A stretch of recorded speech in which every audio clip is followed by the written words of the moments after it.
It's good to see everyone out tonight.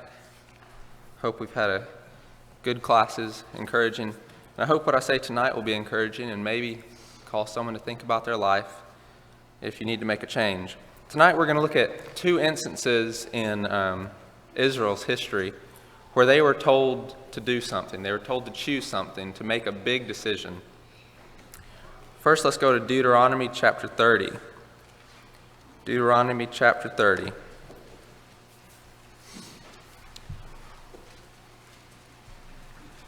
So we're going to look at these decisions, and we'll see that even today, as far removed as we are from the Israelites, we have the same decision to make, the exact same decision.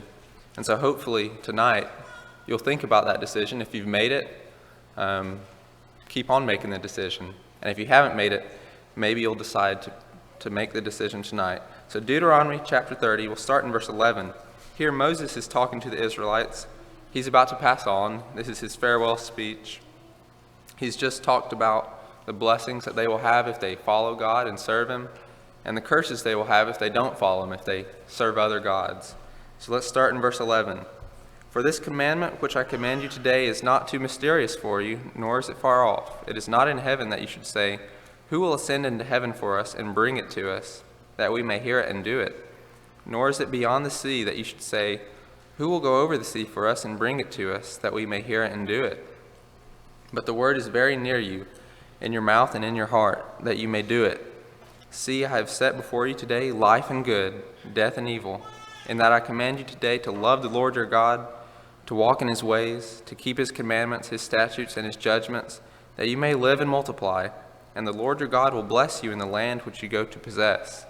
But if your heart turns away so that you do not hear, and are drawn away, and worship other gods and serve them, I announce to you today that you shall surely perish. You shall not prolong your days in the land which you cross over the Jordan to go in and possess. I call heaven and earth as witnesses today against you, that I have set before you life and death, blessing and cursing. Therefore choose life, both you and your descendants, that both you and your descendants may live, that you may love the Lord your God, that you may obey His voice, and that you may cling to Him, for He is your life, in the length of your days, that you may dwell in the land which the Lord swore to your fathers, to Abraham, Isaac, and Jacob, to give them. So we see here Moses, he knows he's about to leave them, he knows he's about to die, and he encourages them to choose life, to choose to serve God. And he tells them very plainly that if they don't serve Him, he says that God will surely, they would surely perish. God would punish them if they do not serve Him. And then he repeats, he tells him, I call heaven and earth as witnesses today against you to choose life. So he's begging them, he's telling them to choose to serve God, and that means to choose life. That's the first instance. Let's go to Joshua chapter 24. Joshua chapter 24. This should be a well-known passage to us. Here we have a very similar situation. Joshua, he has inherited the command of the Israelites from Moses, and now Joshua, he's about to pass on. And so, very similarly to to Moses, Joshua, he has an address to the Israelites, a farewell address. Let's start in verse 14. Now therefore, fear the Lord, serve Him in sincerity and in truth, and put away the gods which your fathers served on the other side of the river and in Egypt. Serve the Lord.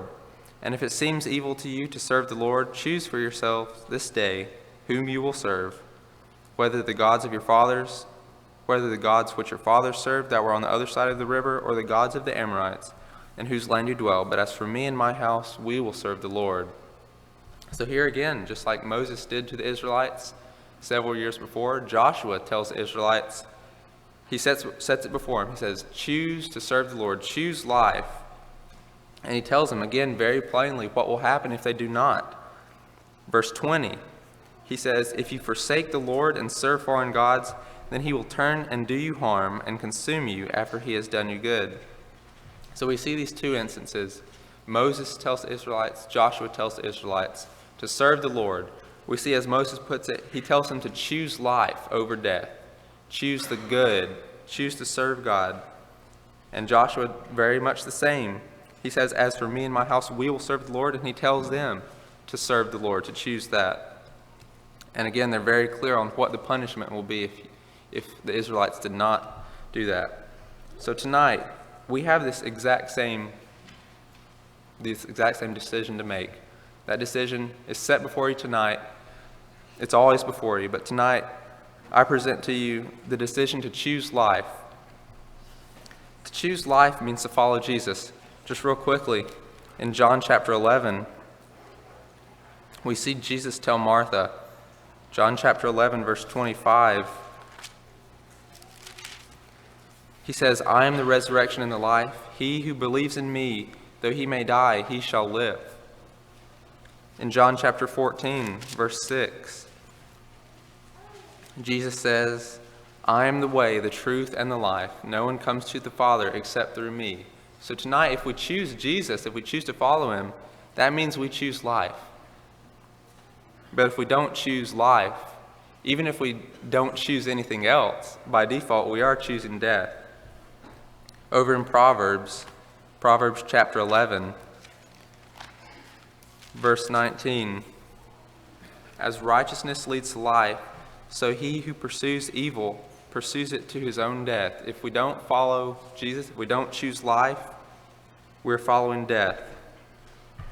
Proverbs chapter 14, verse 12, there's a way that seems right to a man, but its end is the way of death. If we follow our own ways, if we just do what we want to do, we're choosing the way of death. So tonight, again, I present to you, it's either life or death. Have you made the choice to follow Jesus? Have you chosen life yet in your life? Have you chosen that? Maybe you have. If you have already, but maybe you've stopped choosing life and you've started your own way. We know that leads to death. We've just seen that. So tonight, if you haven't chosen life, if you haven't become a Christian yet, we beg you to choose life tonight and follow the Lord, and he will bless you. He will give you life. Whatever your need is tonight, we ask you to come and make that known as we stand and sing.